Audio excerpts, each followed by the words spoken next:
இந்த பூலோகத்துல கைலாயம் சிதம்பரம், நடராஜ பெருமான் கால் தூக்கி ஆடி இந்த உலகத்தை எல்லாம் ஆட்டுவிக்கக்கூடிய பூலோக கைலாயம் தில்லையம்பதி. இந்த பிறவியில ஒருத்தன் சிதம்பரத்தை தரிசனம் செய்யலன்னா அவனுக்கு முக்தி கிடையாது.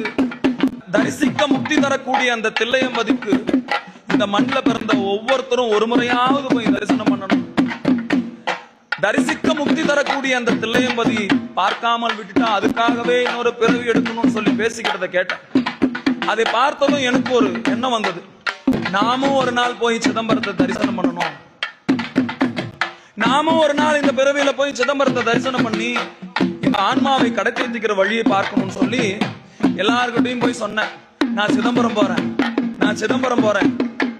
எல்லாரும் என்ன தெரியுமா சொன்னாங்க, டேய் போய் வேலையை பாடுறேன், சிதம்பரம் போறதுன்னா அவ்வளவு சாதாரணம் நினைச்சிட்டியா? அங்க போனா உன்னை உள்ளேயே சேர்த்த மாட்டாங்க. பூலோக கைலாயமா,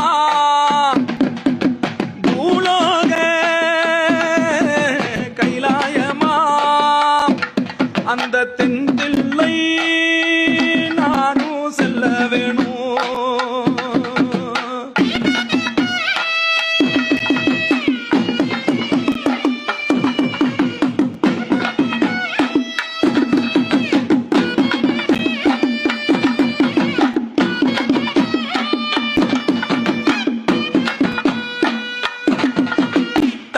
மாடி உலகை ஆட்டு